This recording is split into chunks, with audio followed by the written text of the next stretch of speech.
Welcome to Rick's Corner, where we talk wrestling.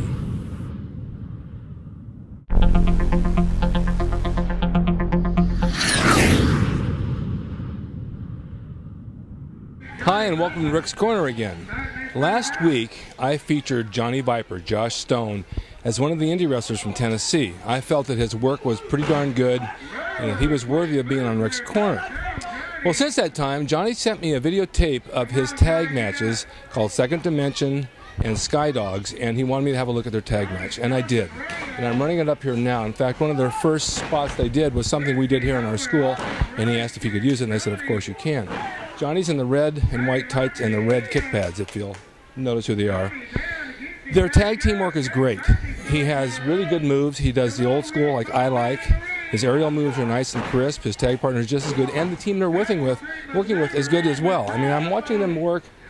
I'm watching their moves. I'm watching how they work to the audience, and there's a lot of good stuff. Now, I told him the room for improvement was to be able to connect with your fans, like we do with the camera, sell to the fans, let them see your facial expressions, let them see your sell when something comes back on you, make your comebacks big, and you'll have a better match.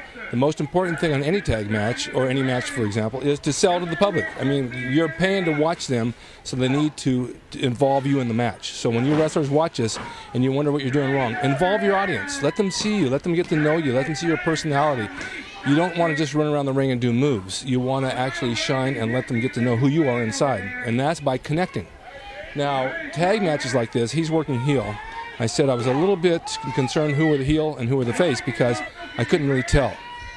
A heel dominates about 80% of the match. So on a tag match, when you're a heel, you want to work your face in the corner and you want to switch out, tag back and forth as much as possible and do your dirty work, and then let the other guy try to tag in until he finally gets the tag and he does a hot tag in and he just starts to kick butt on all the other guys, and then he's stopped again. They do a little of this here, but I didn't see enough of it. Not that they're not good. I mean, this is how they're going to improve. But that's what I asked for. I want to make sure that they follow those steps because that's what makes a good match. It's the psychology behind it. And like I said, a lot of you guys send me stuff and you don't have any psychology. It's like I said, you're jumping on a trampoline, just jumping up in the air and doing neck breakers and pile drivers and everything else. That's not psychology. This is psychology. So with those little added features that I tell them, I think they'll have a much better match. Just watch this for a minute and you can see their moves. Here it comes.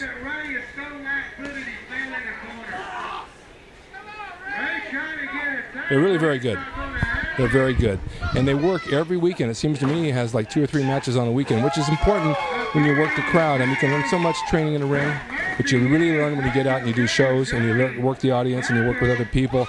And working with other people all the time is what gives you more to work with, and you learn better because you're not working with the same person over and over. You're working with various people who all work different, all different shapes and sizes, and it makes you better at what you do. And you learn from other people. If they're good, you'll learn from them. If you work with somebody who's really lousy, they'll learn from you, but you won't learn a thing from them other than the fact don't do what they do. But these guys are good. I took the spot that he said he wanted to use from our school, and I put it at the very end of this, and I slowed it down to slow motion so that you can see how it actually works. And so have a look at that, and you'll see how it plays, and then of course when it's in action, speed it up. It's what it is. I'm going to step out for a minute so you can see it, and then I'll step back in.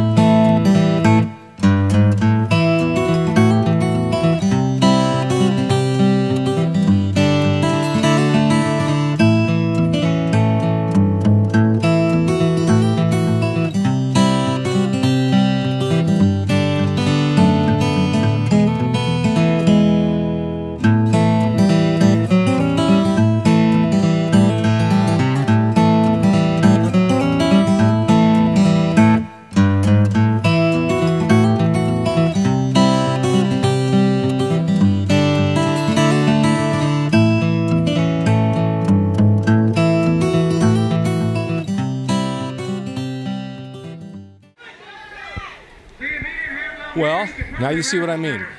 Take a good look at these guys. I think they're going to go far. They're working now in Tennessee. The South is a really good place to have shows. If they want to go to FCW, WWE at some point, they'll have enough experience now and knowledge that they can move forward. And these are things you can do as well. And as I said in Rick's Corner, if you have footage that you want me to critique and put up here, I will. Send it to me via YouTube, send me the link, I'll look at it. If I think it's worthy of coming up, I'll put it up there. But I will critique you and I will help you. But I don't want matches on backyard grass, and I don't want it in trampolines. I want it in a ring like this. I want a match. All right?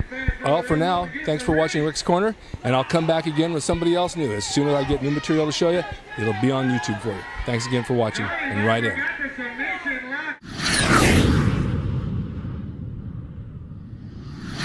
Stay tuned next time for more Rick's Corner, where we'll talk wrestling.